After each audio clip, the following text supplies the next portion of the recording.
Bendiciones, salud y paz, felicidad, alegría, contentamiento para todos los feligreses, amigos, amigas, hermanos y hermanas que están en sintonía de esta programación de apologética del Evangelio de Jesucristo con su pastor y doctor Nicanor González, entregándole una vez más, una programación fehaciente y relevante a nuestra realidad contextual, vivencial, nuestra realidad presente y cómo ese evangelio tan viejo de 2000 años tiene su relevancia al contexto histórico a lo cual estamos nosotros viviendo en este periodo de tiempo. Y que mientras estemos viviendo, pues podemos disertar, hablar de la palabra de Jesús y cómo se conecta esa palabra con todas las realidades que nosotros estamos pasando. Y estamos relacionando esta palabra con el capítulo 16 de Ezequiel. Hombre adulto que ministró para los años 500 a.C., 2500 años atrás, y que aún 2500 años atrás esa palabra todavía sigue vigente, activa, viva y contextual a lo que nosotros estamos experimentando en nuestra época, especialmente dentro del movimiento de la Iglesia de Jesucristo en el mundo entero. Y que, como esta palabra fue dada al pueblo de Israel, y la primera iglesia fue judía, y esa iglesia judía fue que le ministró a los gentiles, que somos nosotros, y nosotros fuimos salvos por medio de esta iglesia judía. Entonces nosotros somos judeos cristianos, porque seguimos toda la enseñanza que Dios le dio a este pueblo y que ellos revelan su historia de la relación que Dios tuvo con cada uno de ellos y ellas miles de años atrás. Y que a través del tiempo Israel se ha llamado el pueblo escogido de Dios. El pueblo que trajo el monoteísmo, la adoración de un solo Dios, a todos los pueblos politeístas que adoraban muchos dioses. El pueblo que Dios usó para traer la narrativa revelativa de la revelación divina, como estos 66 libros. Eso vino del pueblo judío. Eso no vino del pueblo gentil ni de otras naciones. Así que, en cierta forma, el pueblo de Israel ha sido el instrumento de Dios para que el mundo entero alcanzase la salvación, la vida eterna, verse con su Creador Dios a través de este escrito sagrado de Génesis y Apocalipsis, que todos fueron judíos. Estos 40 hombres en un espacio de 1500 años atrás escribieron estos 66 libros, y que cuando el canon, el grupo de ancianos se reunieron para ver todo este escrito sagrado, tuvieron una coordinación de tal magnitud que pudieron en una forma cronológica establecer el mensaje de Dios que Dios comunicó a la comunidad humana, a la sociedad humana, a la raza humana y a todas las nacionalidades del mundo. Y por eso es que este libro sagrado, la Biblia, es tan relevante a todas las naciones del mundo y a todos los pueblos del mundo y a todos los lenguajes del mundo, a toda la étnica del mundo y a todos los géneros del mundo. Lo único es cómo nosotros interpretamos, leemos, estudiamos y escudriñamos este libro sagrado revelado por el Espíritu de Dios a la raza humana. Y que la palabra de Dios no cambia, es igual. La palabra de Dios tiene un elemento principal que es el ser humano. Y que nosotros somos los agentes que se le fue dada esa palabra para que nosotros conociésemos a nuestro Creador, Dios. Y que a través de esta palabra revelada, narrada, los seres humanos debemos conocer a nuestro Creador Dios. Y que esa viene siendo la intención mayor, principal de la revelación de la palabra de Dios, que los humanos conozcamos a Dios. En el Antiguo Testamento estaba Dios, estaban los ángeles, y estaba la palabra siendo escrita por estos 40 hombres en estos 1500 años. Cuando entra el Nuevo Testamento y leemos Hebreos capítulo 1, verso 1, dice que en lo postrero, en los días pasados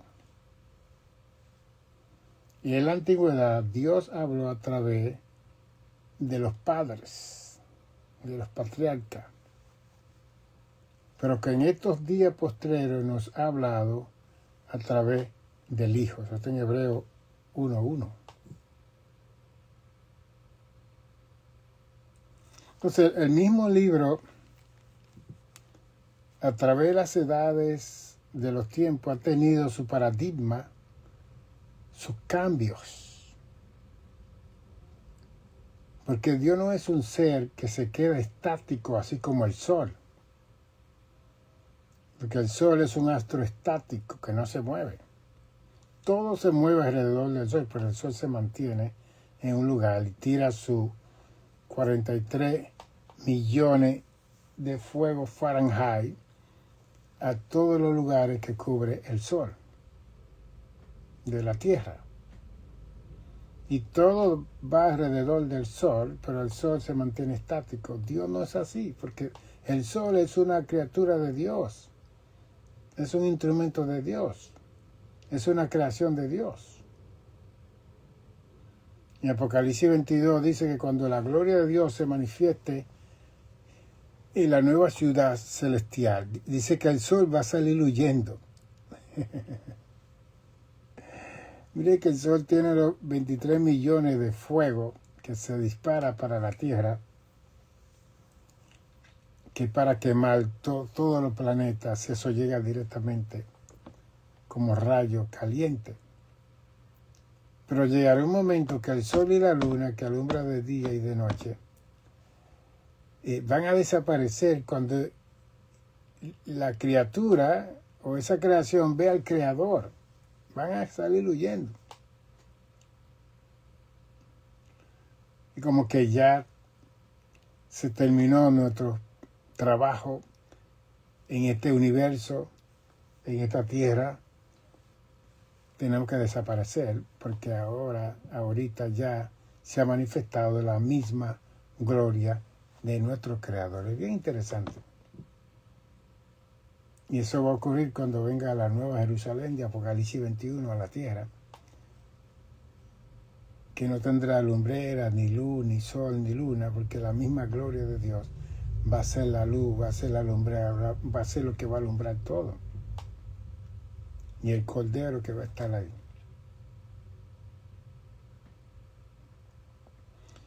Y hemos titulado a esta intervención El incomparable amor de Dios,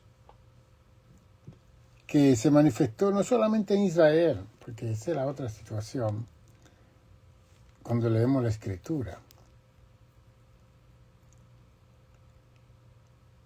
que aunque Israel fue el pueblo escogido de Dios, y ha sido el pueblo escogido de Dios hasta el día de hoy, Dios siempre ha tratado con la humanidad. La demás gente fuera de Israel no ha estado exenta de la manifestación de Dios, la gracia de Dios, el amor de Dios. No, estamos equivocados. Dios tomó al pueblo de Israel específicamente para traer a su Hijo,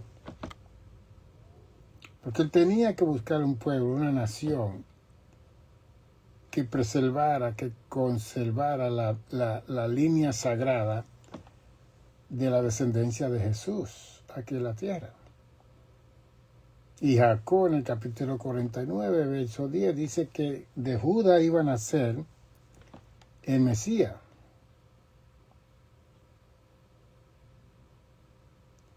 El cual iba a legislar y traer y gobernar y ser la persona principal de las naciones del mundo. Eso lo dijo Jacob en el capítulo 49 de Génesis, verso 10, cuando él comenzó a profetizarle a sus 12 hijos, las 12 tribus que se convirtieron en las 12 tribus de Israel. Pero cuando llega a Judá, dice que de ahí iba a nacer Ciro, que iba a gobernar las naciones. ¿Ven? Estamos hablando casi de 5.787 años atrás.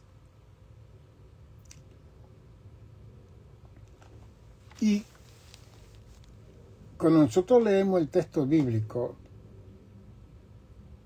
tiene que haber un depende del libro que usted está leyendo,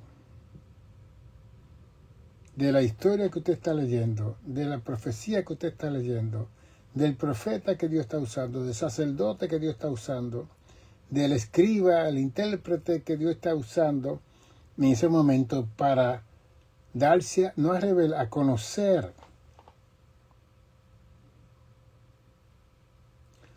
Y que el trabajo de todos nosotros los maestros, los predicadores, es buscar ese contexto histórico que nos va a enseñar a nosotros cómo poder interpretar eso a la luz del día de nosotros,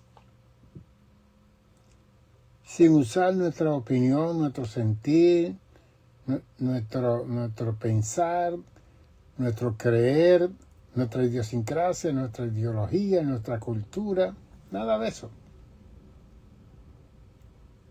Es todo lo contrario. Yo tengo que poner al lado todas esas situaciones que le he mencionado, que esa es la parte contextual de mi existencia humana, y invertirla a las situaciones que cada uno de estos 40 hombres, 1500 años, tomaron para escribir este texto sagrado. Entonces, la conexión que hubo entre Dios y cada uno de ellos,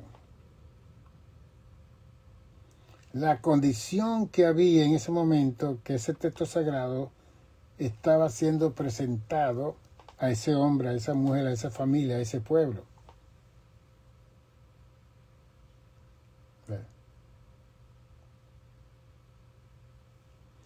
Y que es el trabajo de cada uno de nosotros. Porque cuando yo establezco el orden de ese texto sagrado con mi situación contextual, no voy a rendir la verdad que tiene intencionada esa revelación de la palabra de Dios. No lo voy a hacer bien. Voy a cometer errores. ¿Ve? Entonces no le voy a dar una oportunidad para que el texto sagrado diga lo que intencionó decir en aquel entonces y cómo se es relevante a la situación actual que yo y usted estamos viviendo.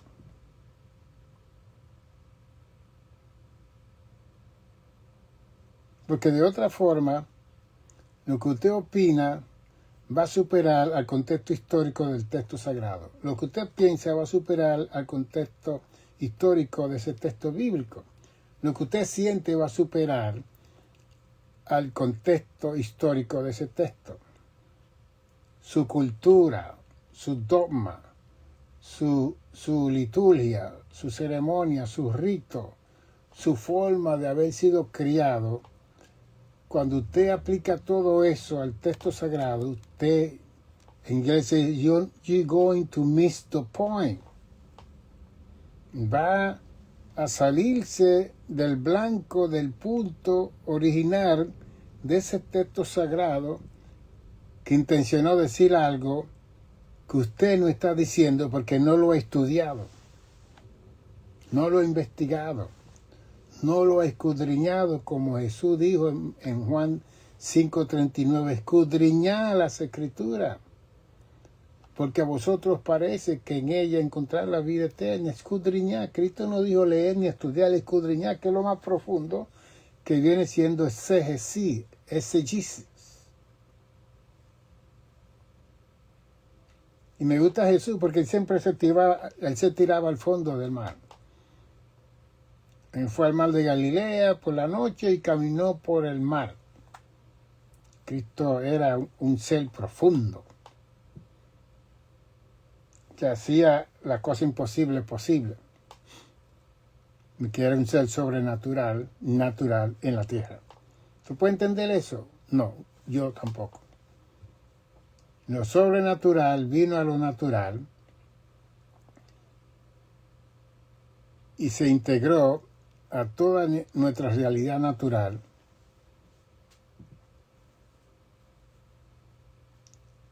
Y hoy en día nosotros estamos en un estado y un grado de confusión increíble, con todo lo sobrenatural que se hizo natural, pero no para la comprensión de lo natural o el entendimiento de lo natural, sino para que lo natural conociera lo sobrenatural. Si no entiende este trabalengua que le estoy hablando, está bien, no se preocupe, sigue escuchando. Sigo oyendo. Entonces,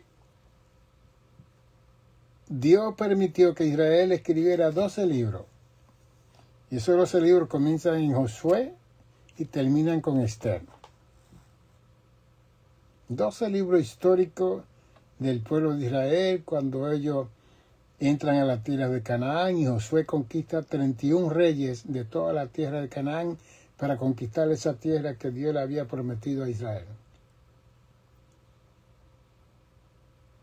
Y cuando Israel se está formando como una nación, Dios levanta a Ezequiel en el año 500 antes de Cristo y le deja saber a Israel en el capítulo 16, en el verso 3, que la descendencia de Israel, su padre era amorreo y su mamá era hetea, que de todos los pueblos y tribus que había en ese tiempo, Dios determina tomar a un amorreo y a una hetea y convertirlo en el pueblo escogido de Dios, judío, hebreo. Que bien interesante todo esto, ¿no? Dándonos a entender a nosotros que no hay tal cosa de gente originales. Todos somos descendientes de la humanidad, la raza humana. Nadie es superior a, nadie sabe más de. Delante de Dios, hombres y mujeres es igual. que hubo una mujer en el huerto del Edén, que hubo un hombre. Esa fue la raza humana que Dios formó del polvo de la tierra y la creó con el aliento del soplo de vida a esa raza humana que se formó y se creó en el Génesis.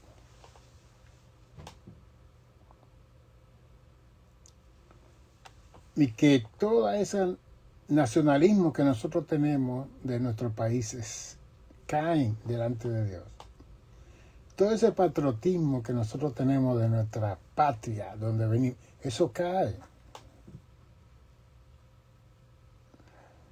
Porque Dios, cuando ve la raza humana, ve una sola raza humana. Delante de Dios no hay países. Delante de Dios no hay lenguaje. Delante de Dios no hay cultura. No hay idiosincrasia. No hay ideología. No hay temática. Delante de Dios que hay es criatura hecha a su imagen y semejanza. Y Dios quiere que yo y usted, como su iglesia aquí en la tierra, veamos a todo el mundo así.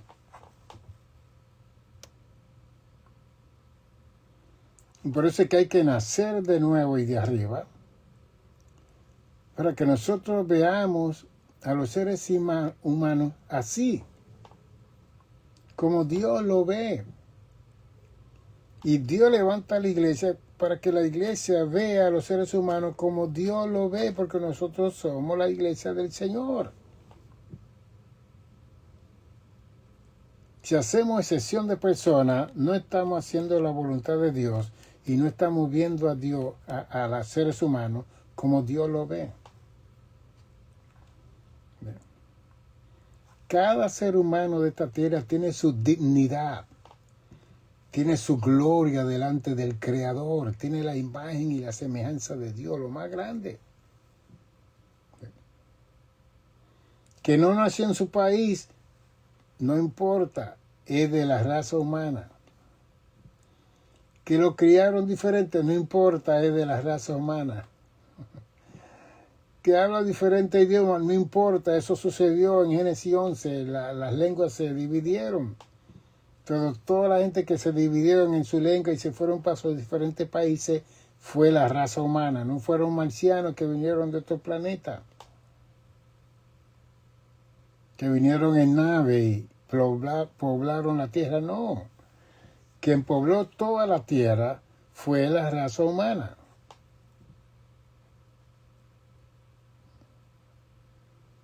¿Ve? ¿Quién le dijo a los seres humanos que dividan la tierra? Que cada 2 o 3 personas tomaran un pedazo de tierra como Norteamérica, como Suramérica, como Centroamérica, como el Caribe, como Asia, como África, como Antártica, donde se crearon y se descubrieron 7 continentes en el mundo. Como si nosotros hubiéramos conquistado esa tierra cuando ya existía. Usted no conquista lo que ya existe.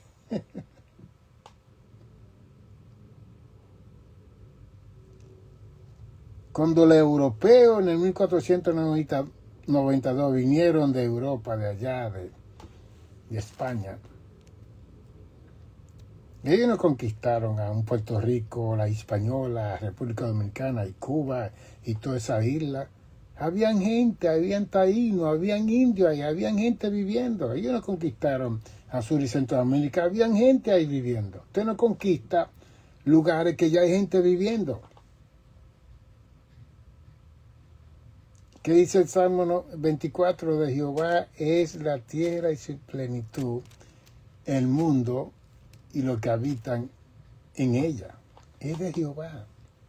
Otro salmo dice Dios, si yo tuviera hambre, ¿tú crees que yo te voy a pedir permiso para comer de la tierra? Dice Dios, el creador del cielo y la tierra. Así que nosotros los seres humanos hemos estado en un estado tan equivocado en nuestra existencia humana aquí en esta tierra, que es una cosa increíble. Por eso es que se necesita el príncipe de paz, que va a venir a esta tierra a establecer 1000 años de paz, de acuerdo a Apocalipsis 20. Y Cristo va a reinar con la iglesia por 1000 años para que el ser humano sepa lo que es un reinado de paz por medio del Hijo de Dios aquí en esta tierra. Y que todos los gobiernos que existan en el milenio van a tener que someterse al príncipe de la paz, que es Jesucristo. Y su iglesia va a estar como rey y sacerdote gobernando las naciones del mundo. De luego, con un cuerpo transformado, no con este cuerpo que nosotros tenemos, con un nombre nuevo cada uno de nosotros. ¿Ve? Y todo eso está en la profecía, está dado en la profecía que todo eso va a acontecer. Entonces, ¿cómo nosotros podemos ser los ojos de Dios, los oídos de Dios, la mano de Dios, los pies de Dios? Y que dentro de nosotros ver a los seres humanos como Dios lo ve, está la compasión, la bondad, la misericordia y el amor que tiene que manifestarse hacia ese prójimo. Porque todo, dice Romanos 3:23, por cuanto todos pecaron, todos estamos destituidos de la misma gloria de Dios, todos, sin excepción de personas. No importa el nombre, el título, la posición, el poder, la riqueza, la gloria que usted tenga en esta tierra, usted está destituido de la gloria de Dios. Que todos somos pecadores, de una forma u otra. Entonces, ¿qué ha sucedido con la raza humana? Ese es un capítulo que tengo que escribir en mi libro número 13 que estoy escribiendo.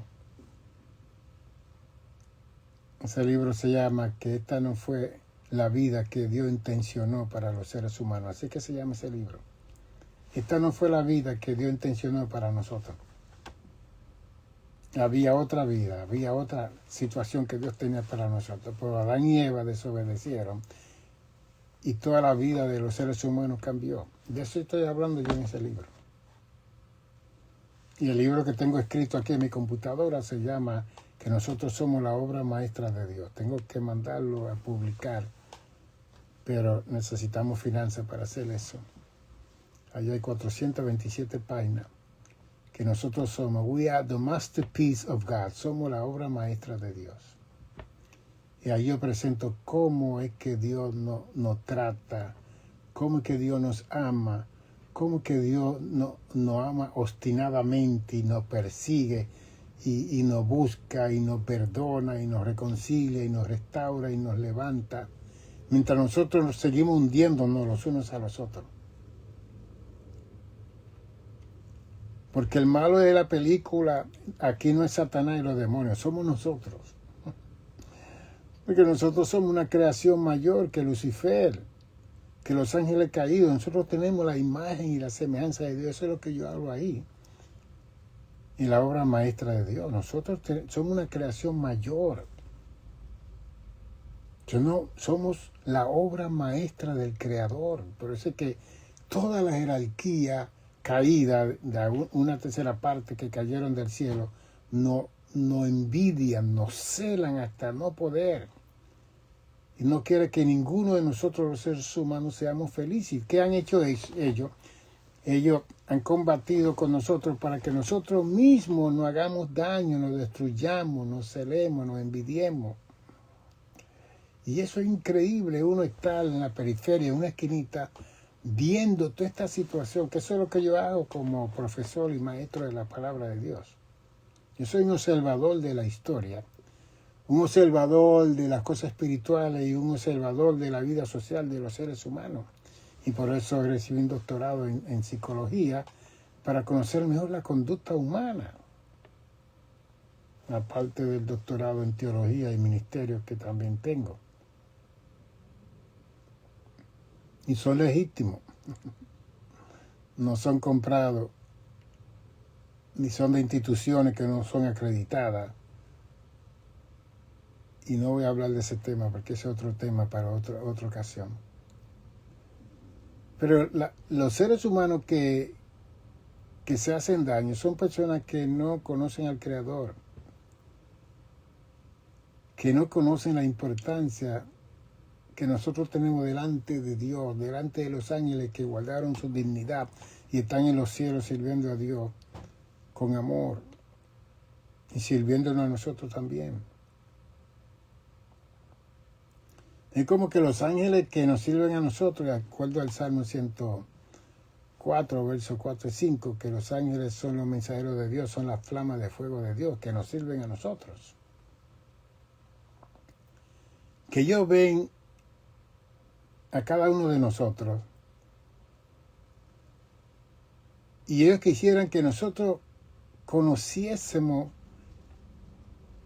lo que nosotros somos delante de Dios, el Padre, delante del Creador del universo.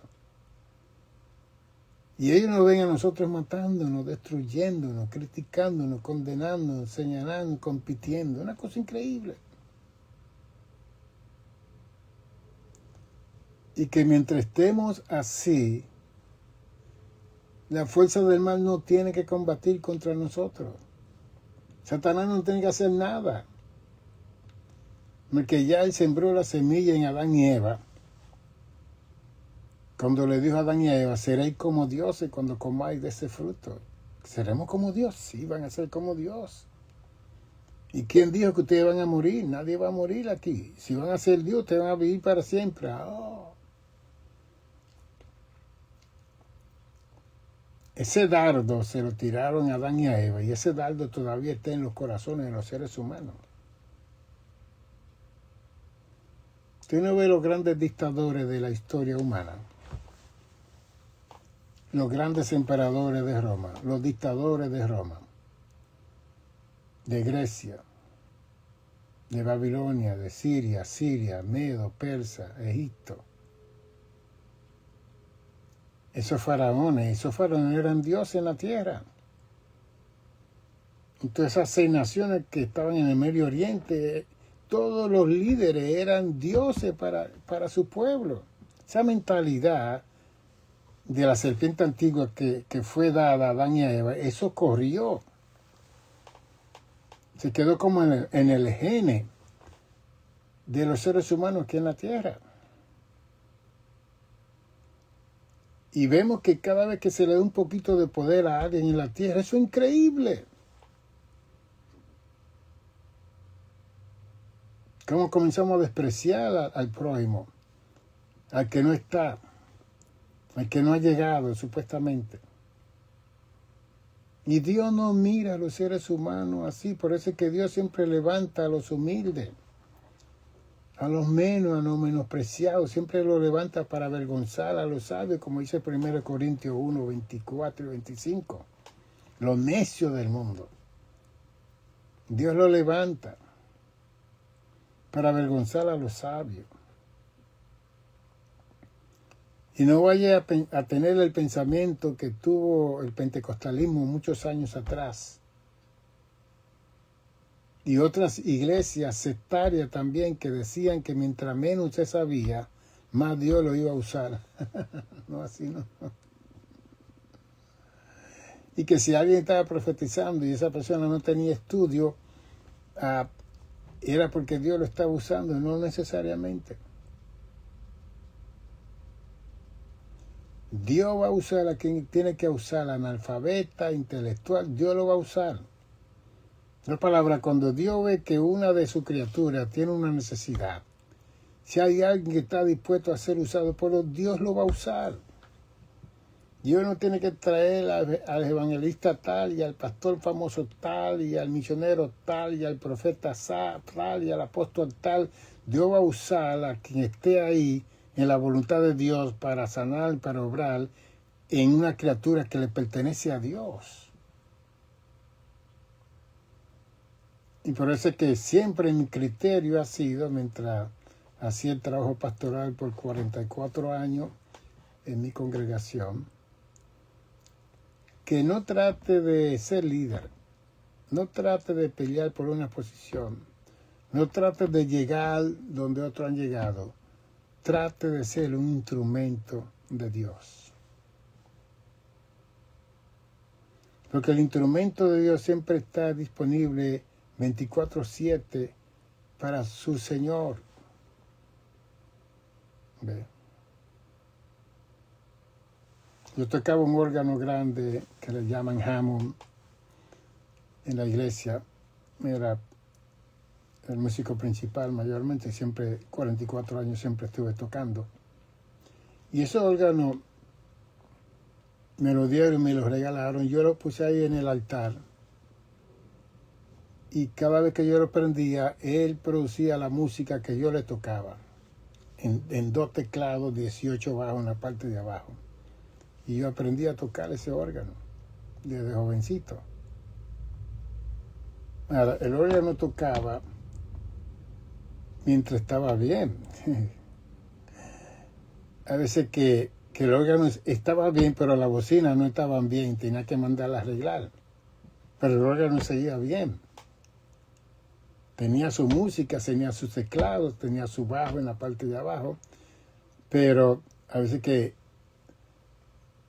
la Leslie, que se llama, es una bocina carísima de $2,000 y pico, tenían luces y esos bombillos de vez en cuando se quemaban.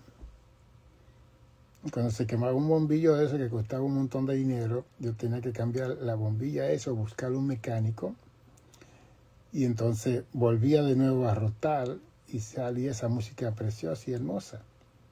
Pero el órgano siempre estaba ahí y yo era el instrumento que lo tocaba.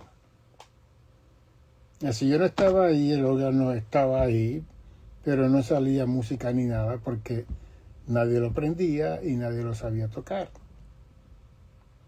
Cuando venía otro músico que sabía tocar, que una vez invité al doctor Maurice Cerulo cuando estaba en vida, este gran evangelista, y él vino una noche a nuestra congregación. Yo no lo toqué porque Maurice Cerulo era un predicador que tocaba con ese órgano. Y si no tocaba en el órgano no predicaba ni hacía nada. Entonces tenía siempre los morenos que son unos expertos en ese órgano. Y yo estaba ahí detrás en el púlpito con él y el muchacho estaba haciendo la música de fondo y el órgano, yo estaba ahí, él toca muy diferente a mí, ellos son los especialistas del Hammond D3, que toda la iglesia de afroamericana, bautista, tienen ese órgano. Y mucha orquesta y muchos grupos de rock and roll usan ese órgano porque es un clásico. Y le digo esto porque el instrumento está ahí. Entonces cuando es una ilustración que le hago de cuando uno es un instrumento de Dios, usted no necesita un título. Usted no necesita estar graduado de ningún lugar. Usted lo que necesita es ser ese instrumento de Dios para Dios usarlo. Entonces yo no estoy atacando la educación, no estoy atacando el seminario, no estoy atacando los institutos bíblicos. Estoy diciendo que lo que estudian en institutos bíblicos es bueno, lo que estudian en colegios bíblicos es bueno, lo que estudian en seminario es bueno, pero es mejor ser un instrumento de Dios con esas capacidades. Yo tengo todas esas capacidades de doctorado y seminario y todo, pero lo que más me preocupa a mí es yo seguir siendo un instrumento de Dios. Y para ser el instrumento de Dios hay que conocer a Dios y su palabra, hay que estar orando y clamando al Señor para que Dios nos siga usando en esta capacidad de enseñanza en este tiempo que Dios me ha dado para seguir existiendo y viviendo. Y continuamente seguir viendo a los seres humanos como Dios lo ve. Que son diferentes a mí, no hay problema. Que hablan diferente a mí, no hay problema. Que eviten diferencia a mí, no hay problema. Son hijos de Dios. Son criaturas de Dios. Entonces nosotros somos los que hemos hecho la división entre las naciones, entre los pueblos.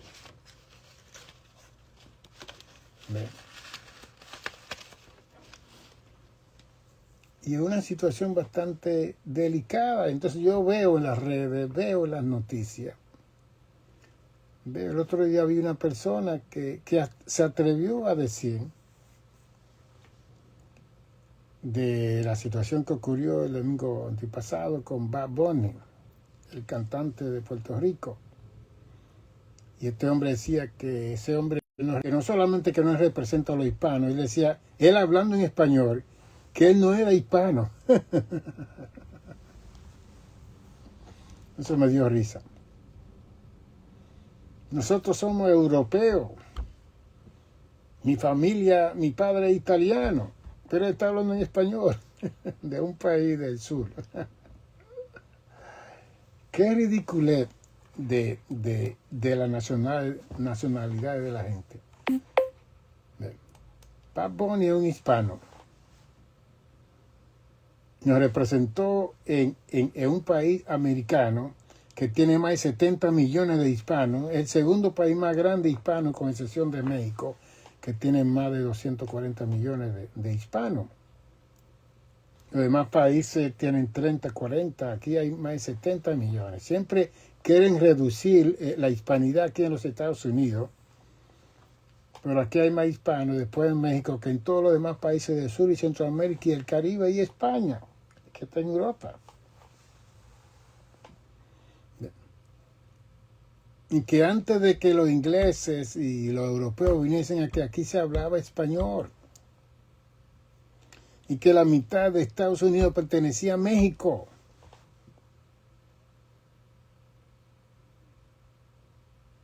Usted tiene que conocer la historia. Entonces vienen, en el 1621 vienen los ingleses y la gente de Europa y comienzan a traer el inglés y destituyen a la hispanidad. Y aquí hay un montón de hispanos que están aquí que se avergüenzan de su idioma. Se avergüenzan de hablar español. Y esos son problemas políticos de nosotros aquí en la tierra. Eso no es nada que tiene que ver con Dios. Entonces nosotros hemos creado este lío, esta confusión, esta situación. Y entonces hablamos de que este hombre, que por favor, todos somos iguales delante. ¿Usted no ha leído Gálatas 3:28? Para Dios no hay esclavo, ni siervo, ni sierva, ni mujer, ni hombre, ni judío, ni gentil. Todos somos unos en Cristo. Entonces, Cristo viene para unificar a Israel, para integrarlo a las demás naciones, para establecerlo a ellos como la iglesia que él quería establecer, para que ellos cumpliesen el mandato de ministrarle al mundo acerca del Dios del cielo y del Hijo que vino a redimir. No. Ellos mataron al Redentor. No quisieron aceptarlo hasta el día de hoy. Así está el corazón de nosotros los seres humanos. Entonces, yo veo a la gente hablando por competencia, por envidia, por celo. Esa es la gente que criticaron a Billy Graham, este gran evangelista bautista del sur, que Dios lo salvó como a los 17 años, y él le dijo a Dios, yo quiero ser un predicador de tu amor, y eso fue lo que Dios hizo con Billy Graham. El evangelista que más sistemático hizo su campaña, el evangelista que más gente alcanzó en el evangelismo en el mundo entero, el que más fue aceptado en todo el mundo. Hasta Rusia estaba Billy Graham predicando y la gente salía por la ventana y por los edificios para oír a este hombre. En la China, en 1974, yo vi la campaña de él en sur de Corea. Por primera vez un hombre humano le estaba hablando a 1.400.000 personas. Eso fue Billy Graham. Esa es la crítica que hubo de los evangélicos y los movimientos carismáticos en contra de él. Él administró casi a 6, 7 presidentes en sus 90 y pico de años. Él lo llamaban y consultaban con él para él ofrecer oración por los presidentes demócratas y republicanos. Entonces, si yo no tuve el privilegio que tuvo Billy Graham, ¿por qué yo tengo que criticarlo? Si a él podía entrar a la Casa Blanca abiertamente sin invitación y yo no puedo, porque yo tengo que tener envidia y celo? Gloria a Dios que hay un estadista aquí en la tierra evangélico, bautista del sur, que los presidentes le pedían oraciones cuando venían situaciones de guerra. Oiga, es que es el problema que existe con nosotros los seres humanos, la envidia, los celos.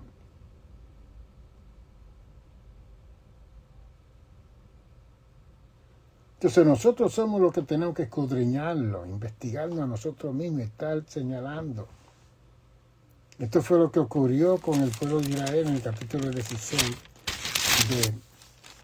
de Ezequiel.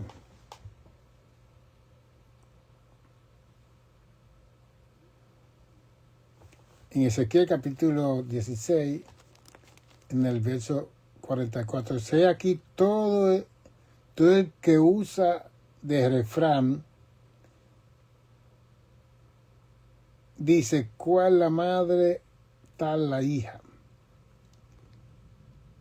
Hija eres tú de tu madre, es el verso 45, que desechó a su marido y a sus hijos, y hermana, eres tú de tus hermanas, que desecharon a sus maridos, a sus hijos. Vuestra madre fue Tea, y vuestro padre Amorreo. Y tu hermana, le dice el profeta a Israel, y tu hermana mayor es Samaria, y ella y sus hijas que habitan al norte de ti, y tu hermana menor es Sodoma, con sus hijas, la cual habita al sur de ti. Y después dice el profeta, ni aún anduviste en sus caminos, ni hiciste según sus abominaciones. Antes, como si esto fuera poco y muy poco, te corrompiste más que ella en todos tus caminos. Ese es el profeta hablándole a Israel. Que los pecados de Israel en ese momento eran más grandes que Sodoma y Gomorra. ¡Wow!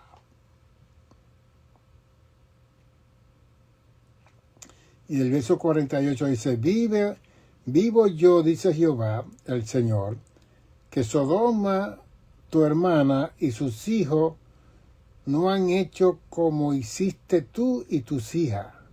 He aquí que esta fue la maldad de Sodoma, tu hermana, soberbia, saciedad de pan, abundancia de ociosidad, tuvieron ella y sus hijas, y no fortaleció la mano del afligido y del menesteroso. Y se llenaron de soberbia e hicieron abominación delante de mí, y cuando lo vi, las quité. Pero mire lo que le dice el profeta a Israel. Y Samaria no cometió, el verso 51, ni la mitad de tus pecados, porque tú multiplicaste tus abominaciones más que ella, y has justificado a tu hermana con todas las abominaciones que tú hiciste. Tú también que juzgaste a tu hermana, lleva tu vergüenza en los pecados que tú hiciste, más abominaciones de los de ella, más justas son que tú. Avergüénzate pues tú también y lleva tu confusión por cuanto has justificado a tu hermana. Es el mensaje de Dios para la humanidad. ¿Por qué juzgamos? ¿Por qué señalamos? ¿Por qué condenamos? ¿Por qué acusamos? Cuando nosotros escondidamente estamos peor que la gente que estamos señalando y estamos acusando. Eso es el mensaje de Ezequiel para el pueblo de Israel.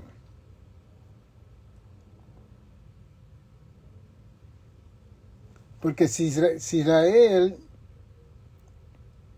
estaba cometiendo esa maldad y de repente Sodoma y Gomorra son quitadas, y el profeta está diciendo que Israel, que Sodoma y Gomorra no habían cometido ni la mitad de las abominaciones que estaba cometiendo Israel. ¡Wow! Eso era grande. Ahora usted dirá, ¿y por qué Dios no quitó entonces a Israel? Y quitó a Sodoma y a Gomorra. Que Sodoma y Gomorra eran pueblos. Israel fue la nación que Dios levantó para traer al Mesías. Y antes que esto ocurriera, en el capítulo 19 de Génesis con Sodoma y Gomorra, ya en Génesis 3:15 Dios había dicho que la simiente de la mujer iba a dar la luz al que le iba a pisar la cabeza, al que causó la caída de Adán y Eva. Ya había una promesa.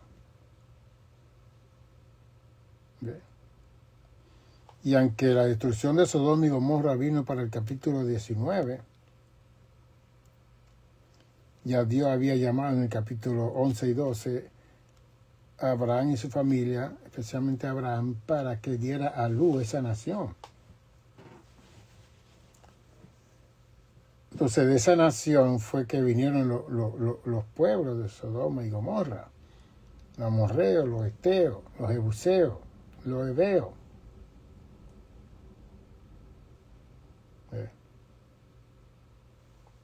Entonces, ¿qué le estamos diciendo con toda esta enseñanza a ustedes que me están viendo en este día? El mal humano no va a acabar hasta que Cristo venga. La maldad de la humanidad no va a terminar hasta que Cristo venga. Porque Cristo es el único que va a parar todos los males de este planeta Tierra. Por eso es que en Apocalipsis 21 habla de cielo nuevo y tierra nueva. Isaías 66, cielo nuevo y tierra nueva. Esto va a tener que ser transformado para que los hijos de Dios verdaderos vengan a vivir aquí, en una santa ciudad, de acuerdo a Apocalipsis 21, que va a venir del cielo, que va a ser la morada de Dios.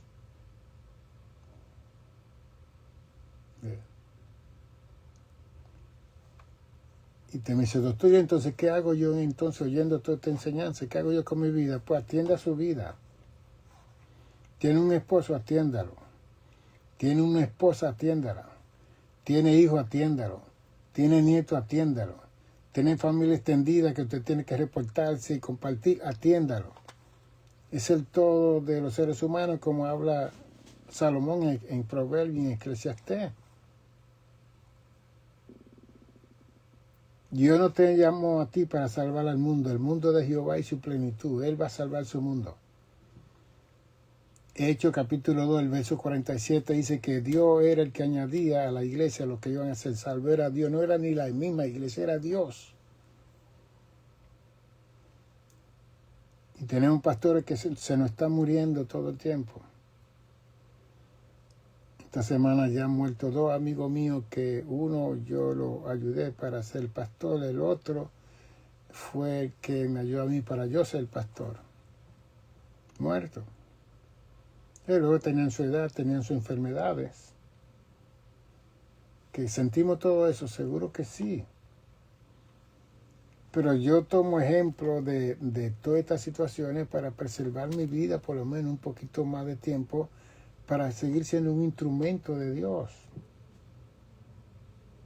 Pero nosotros con tantas preocupaciones, con tanto trabajo, con tantas ocupaciones, nos quebrantamos y nos enfermamos y después le echamos la culpa a Dios y a todo el mundo.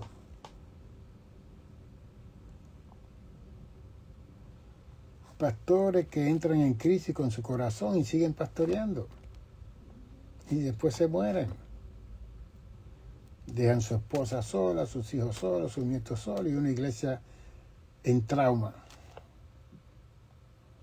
Uno tiene que saber el tiempo. Yo tuve que retirarme de la obra pastoral porque tuve una situación con mi corazón y mis pulmones. Y otra cosa que se asumieron a esa situación, pues, tuve que hacer la decisión para salvarme físicamente, porque yo soy salvo espiritualmente. Yo tengo a Jesús en mi corazón, no hay problema. Pero hay momentos donde usted físicamente tiene que salvarse. Si hay un fuego en su apartamento, usted no se va a quedar acostado, usted va a salir huyendo, corriendo. para salvarse. Así es la enfermedad, así son los quebrantos. Hay señales que el cielo nos da a nosotros y nosotros no escuchamos.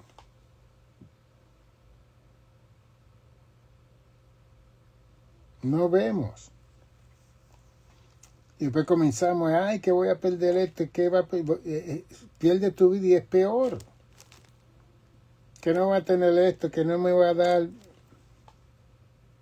¿Qué prefiero entonces? ¿Estar muerto sin tener eso? Cuando tú puedes vivir sin eso. O seguir viviendo para tu familia, para el mundo, para que sea un agente diferente de lo que hacía antes. Y estoy trayendo esto a la conciencia de muchas personas. Porque hay personas, como yo estoy enseñando, que son casados, tienen un montón de hijos en su casa y están ocupados los 7 días en las congregaciones donde ellos están, día y noche. Y muchas veces están más ocupados que la misma función pastoral. Porque usted tiene talento, tiene capacidades, tiene título. No. Aprende a decir que no.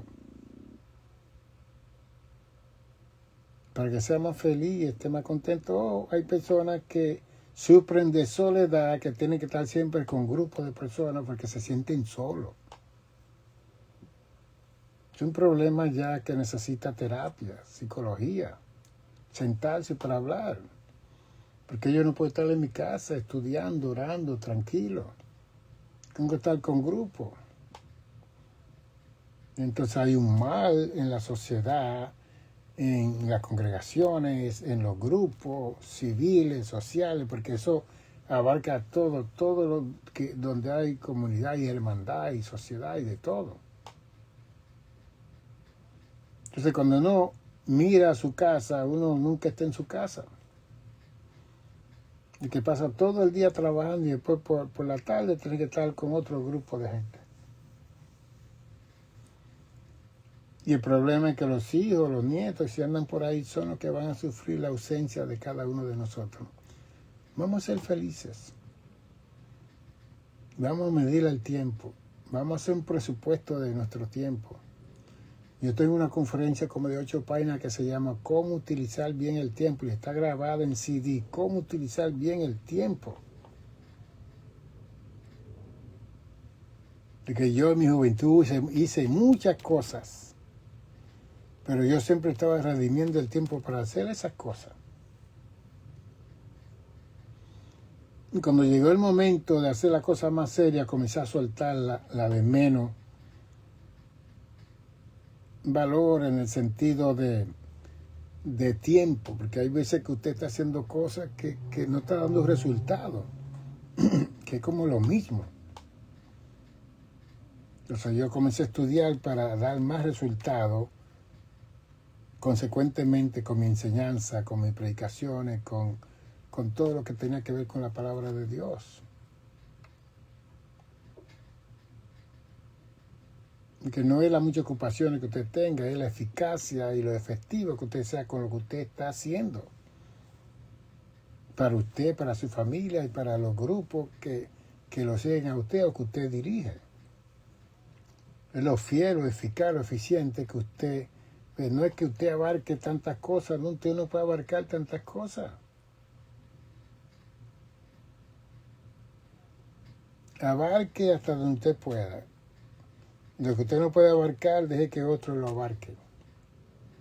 Deje que otro lo haga. Sea feliz con todo lo que usted está haciendo y aprenda a reconocer a Dios en su vida, aprenda a reconocer al prójimo en su vida y aprecie a todo el mundo por igual. No haga excepción de personas. Todos somos la raza humana. No hay dos razas, hay una sola raza humana. Hay solo una humanidad, hecha a la imagen y semejanza de Dios. No importa el color, el lenguaje, el pelo. No. Ahora que tenemos crisis con la crianza que nos han dado en los lugares donde seguro eso ocurre. Y eso vamos a hablar más luego, en 2 días después, vamos a hablar de eso.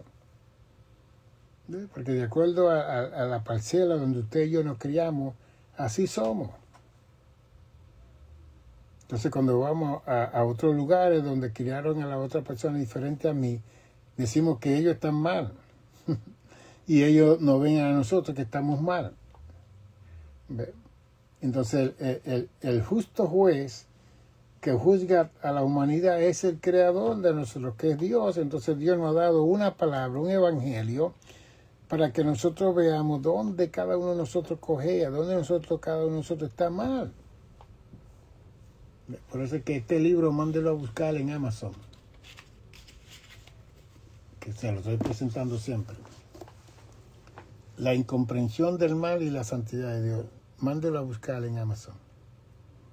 Le va a ayudar tremendamente para que usted sepa lo que es el desorden que hay con el mal que hay en la humanidad y cómo la santidad de Dios es lo único que está para nosotros alcanzar el cielo y acercarnos al Creador Dios que nos creó como su obra maestra, más que toda la demás criatura del universo. 646 es mi número, 755-1290, 646-755-1290. Hay personas que quieren donar y quieren compartir alguna finanza para nosotros producir este libro. Mire, este libro yo quiero publicarlo en inglés, hacia una teología de acción y reflexión pentecostal. Esta es la teología que yo escribí de nuestro pueblo pentecostal. Y lo que yo presento en estas 400 páginas es que la teología que Cristo nos le legó a nosotros es una teología sobrenatural. Pero que en esa sobrenaturaleza de la teología pentecostal hay entendimiento, hay comprensión de cómo esa teología se ha manifestado para ser usada para alcanzar al mundo entero. Y que no tiene que ver nada con emoción y sentimiento, yo siento, yo creo, no. Es una teoría completamente bíblica y aquí hay un montón de textos bíblicos que yo presento para que sepamos que Cristo fue un ser sobrenatural y que todo lo que hizo fue sobrenatural y fue mal entendido, mal comprendido por el mundo religioso precisamente. Nos tenemos aquí en casa, usted puede mandarla a buscar, llamarme al 646-755-1290, yo se lo mando por correo, te manda un precio que cuesta y hablamos, si llama, y seguiremos en diálogo. Veámonos todos iguales, no haga excepción de personas, no vea a los demás como diferente a usted, no lo vea. Todos somos la raza humana y somos la humanidad. Y somos la gente que Dios quiere y ama.